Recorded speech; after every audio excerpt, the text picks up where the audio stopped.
तो हाल ही में Asia cup में एक बड़ा ड्रामा हुआ। एक हैंडशेक, बॉयकॉट की धमकी और एक जबरदस्त टकराव। चलिए आज इसी पूरे मामले को जरा खोलकर समझते हैं। सोचने में भी अजीब लगता है ना, कि बस एक सिंपल सा हैंडशेक कैसे इतना बड़ा इंटरनेशनल मुद्दा बन सकता है, और वो भी ऐसा मुद्दा जिसमें करोड़ों डॉलर्स दांव पर लगे थे। आखिर ये सब हुआ कैसे? तो कहानी शुरू होती है मैच डे से। पाकिस्तान और यूएई का एशिया कप मैच था और अचानक खबर आई कि पाकिस्तान ने मैच का बॉयकॉट करने की धमकी दे दी है। आप समझ सकते हैं कि माहौल में कितना टेंशन आ गया होगा। और इस पूरे झगड़े की जड़ में थी पाकिस्तान क्रिकेट बोर्ड यानी पीसीबी की एक डिमांड। उनका साफ कहना था, मैच रेफरी एंडी पाइक्रॉफ्ट को हटाओ, वरना हमारी टीम मैदान पर उतरेगी ही नहीं। लेकिन सवाल ये है कि आखिर ये सब शुरू कहाँ से हुआ?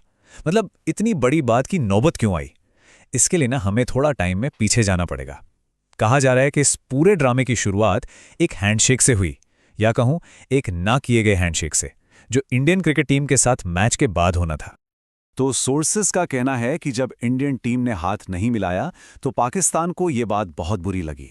उन्हें लगा कि ये उनकी बेइज्जती है, एक तरह का इंसल्ट।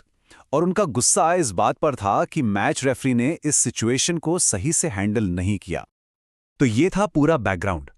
अब इसके बाद आते हैं सीधा पाकिस्तान बनाम यूएई मैच के ठीक पहले के उस 1 घंटे पर, जो पूरी तरह से कियोस से भरा हुआ था। उस 1 घंटे में क्या क्या हुआ, आइए देखते हैं। देखिए, मैच का टाइम था शाम 7:30 बजे, लेकिन ठीक उससे पहले पीसीबी चेयरमैन ने बुला ली एक इमरजेंसी मीटिंग। इधर यूएई की टीम तो टाइम पर स्टेडियम पहुंच गई, लेकिन पाकिस्तान टीम का कोई अता पता नहीं था। र्यूमर्स यानी अफवाहें तेजी से फैलने लगीं और आखिरकार मैच के टाइम के 1 घंटे बाद अनाउंसमेंट हुई कि पाकिस्तान टीम स्टेडियम के लिए निकल चुकी है और मैच 1 घंटे की देरी से शुरू होगा। अब यहां से कहानी में एक बहुत इंटरेस्टिंग ट्विस्ट आता है। पाकिस्तानी मीडिया में चला कि breaking news, referee Andy Pycroft ने पीसीबी से माफी मांग ली है और आईसीसी इस मामले की जांच करेगा। लेकिन जो सोर्सेज हैं उनका कहना है कि असल में कहानी कुछ और ही थी। उनके मुताबिक रेफरी ने सिर्फ मिसकम्युनिकेशन यानी गलतफहमी के लिए सॉरी बोला था और आईसीसी इन्वेस्टिगेशन जैसी कोई बात थी ही नहीं। तो फिर सोचिए, अगर डिमांड पूरी हुई ही नहीं तो पाकिस्तान मैच खेलने के लिए राजी कैसे हो गया? सोर्सेस के अनुसार इसके पीछे की वजह बिल्कुल अलग थी, और यही हमें इस कहानी के सबसे अहम हिस्से पर ले जाती है। और ये है सोर्सेस का सबसे बड़ा दावा। उनका कहना है कि मीटिंग के दौरान मैच रेफरी एंडी पाइक्रॉफ्ट ने साफ साफ अल्टीमेटम दे दिया। उन्होंने कहा, अगर आपने ये मैच बॉयकॉट किया तो आपको पूरे $16 मिलियन का जुर्माना भरना पड़ेगा। $16 मिलियन। ये बहुत बड़ी रकम है, आप अंदाजा लगा सकते हैं। तो सोर्सेस कहते हैं कि पीसीबी ने अपना डिसीजन किसी माफी की वजह से नहीं, बल्कि इसी भारी भरकम जुर्माने के डर से बदला और टीम को स्टेडियम भेजा। तो ये पूरा ड्रामा तो खत्म हो गया, मैच भी हो गया, लेकिन इसका पाकिस्तान क्रिकेट पर क्या असर पड़ा? लेट्स सी सोर्सेज इसके क्या नतीजे निकालते हैं। सबसे पहली चीज तो ये कि इससे पीसीबी की रेपुटेशन को बहुत बड़ा झटका लगा। सोच के देखिए, उन्होंने धमकी दी लेकिन रेफरी को हटवा नहीं पाए।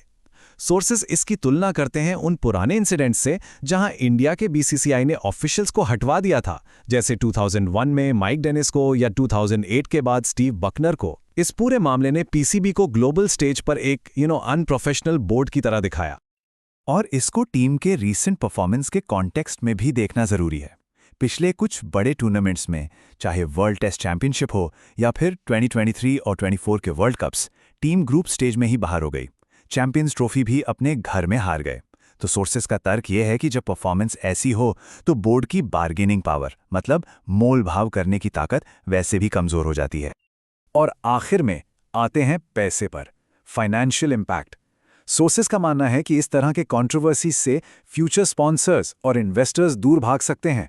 यूएई बोर्ड, जो एक इंपॉर्टेंट डिप्लोमैटिक पार्टनर है, उसके साथ रिश्ते खराब हो सकते हैं।